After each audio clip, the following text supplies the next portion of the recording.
As we head towards the holiday season, it's important to remember everyone this time of year, and that's why we're very excited to talk about Joppa and a special event they have coming up this Friday. Joppa is an organization we've become very passionate about in the last year or so, so we're very excited to have the co-founder and chair, Joe Stevens, joining us this morning, and Tamara Poole also joining us as well. So Joe, kind of refresh us, remind us what Joppa is all about. Sure. Well, Joppa helps homeless people survive, find housing, and rebuild their lives, and our mission is to create communities of unconditional love, support, and hope for the homeless as we work together to prevent and ultimately end homelessness. That's what we're striving towards, and we're doing that in the form of tiny homes or even a community that you're working on, various fundraisers, but just trying to put a spotlight on homelessness in our area. That's correct, yeah.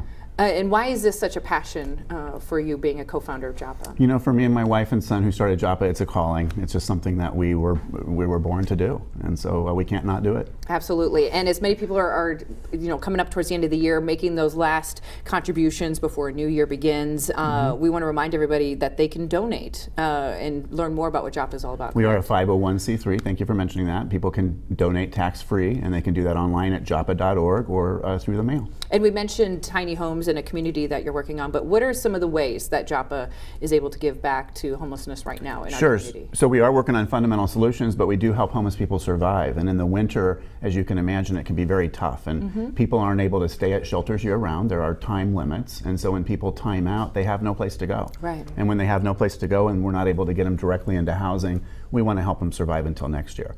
So we have 4 winter survival programs, including our winter heat program. And that's something that people can contribute to that will actually be meaningful. Last year we were able to keep 274 unique individuals alive throughout the winter. Because we're just thinking of the basics, like staying warm. Staying warm. When the temperatures do come down. Having food, your food freezes every day, so staying warm. Right. And, yep, exactly. And checking on people to make sure they're okay. Both physically as well as emotionally. Absolutely. Little things maybe we don't always think about when we're together with our friends and family during this time. That's correct. So Tamara, it's important that we all come together this Friday for something pretty special that's happening at the Capitol. Yes, it is very important. Should I show this now? Absolutely. Okay. This is our poster for the Iowa Homeless Memorial. Friday is actually the national day to memorialize the homeless who have died in the past year, and this Friday is the day that we're going to be honoring them in Iowa as well. So at 5:30 on the West Capitol Terrace downtown, outdoors, it is winter solstice, so it's the longest night of the year. Also, it's typically a cold evening. This year it looks a bit temperate for us, but we will be outdoors, so dress warmly and please join us for candles and for prayer and for music and poetry. And then we have a great lineup of individuals who have volunteered their time and their talent to come and participate in the memorial. I was going to say, so what does this evening look like? So we're all coming together and obviously remembering or taking that moment to remember others that we've lost and realize there's others that aren't as fortunate as many of us are during this time, especially as we're heading into winter with, Friday being the first day of winter and, as you said, the longest night, which can be very long and very cold. So we're going to come together. You said there's going to be prayer. We're going to have candles to light. But give us an idea of what the evening is going to look like for people that are going to be speaking and what they're going to be talking about. Right. We will start with the proclamation. So we have our state proclamation from the state of Iowa, and then Mayor County will be there to read the Des Moines proclamation declaring this a National Iowa Homeless Memorial Day.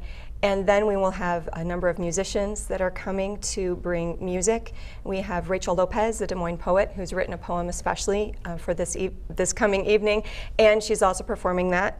One of our musicians is, let's see, I'll just rattle them off. We have Kristen Hurd, who just finished recording a Christmas album. She's a Des Moines recording artist, and she'll be there with a choir that has been put together by Clarence Padilla of Drake University. Oh, nice. And is being directed by Heather Nail from Valley Southwoods. That's a community of individuals that have come together to be part of that choir. Also, we have Stevie George, a blues musician from the Iowa Blues Hall of Fame, coming to sing. And we have Shauna Beeman and Jamel Crawford, both local reverends that will be participating in the service, as well as some other. The reading of the names is actually the most important part of the event. And during the reading of the names, we have individuals that are there to represent those who have passed that may not have had family or friends in the audience or aware of their passing, and they'll be there. We have a peace pole, and we'll be doing some memorializing there in a very tangible way as well. Wow, okay, so this is all happening, as you said, west corridor of the Capitol, correct? The West Terrace, yes. West Terrace, thank you very much. And it is going to be outdoors, so we just want to remind everybody, dress warmly as we're able to. And as you said, Joe, others don't always have that privilege this time of year. But as you mentioned, this is a national event that's going on, and we're honoring it here locally on Friday. Do we have an idea of numbers? You know, we always hear or see homelessness and, you know, maybe in stories that we see on news programs and things like that, but we don't always put a spotlight on the issue like you do with your organization. Do we have an idea of the numbers when it comes to homelessness here in Central Iowa? We do. Typically, there'll be between 25 and 35 people that will remember that have died homeless in Iowa. But I want people to know that that's not everybody. Unfortunately, with the current privacy laws, it's very challenging to get information, especially from other parts of the state where we don't necessarily know those people personally. And so we try really hard. We'll be working through the governor's office next year to get even more names, and I think that'll help.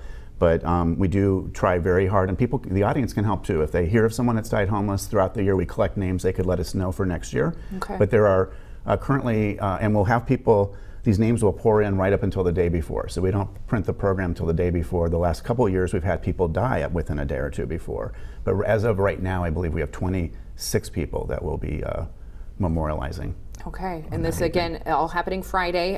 The event starts at 5:30, and we're just encouraging people to come out, correct? They don't need to register or anything like that. It's just show up to be a part of this event. Show up at 5:30. 5:30. Right. Okay, and it's going to be a very special evening. Again, a candlelight vigil as we have the Iowa Homeless Memorial, courtesy of Joppa, this Friday at 5:30 over at the Capitol. There should be parking on Finkbein Drive if you're wondering where to park in that area, but we encourage everyone to come out because it's important, as you've been saying, Joe, to remember everyone this time of year. We do. You know, when you die homeless, often you're dying alone and forgotten.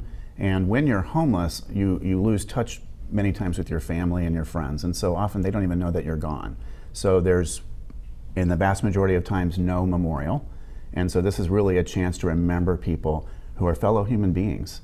So we do this event to remember them, to honor them as human beings, and then to commit ourselves or recommit ourselves to preventing future homeless deaths through some of these solutions. Absolutely. And Tamara, thank you so much for joining us and helping to put this event together. A very special one that we hope you can make it out to this Friday at 5:30. And Joe, again, remind everybody the great work that Joppa is doing on a regular basis, and how if people want to give back and donate, they still can do so. Yeah, absolutely. We would love your support. We are all funded by private donations, and you can give at joppa.org, joppa.org. Thank you so much, Jackie, Absolutely. for your interest and support. Absolutely. It's always great to see you guys, and you're doing such incredible work in our community. So thank you again for joining us this morning. Thank you for having us.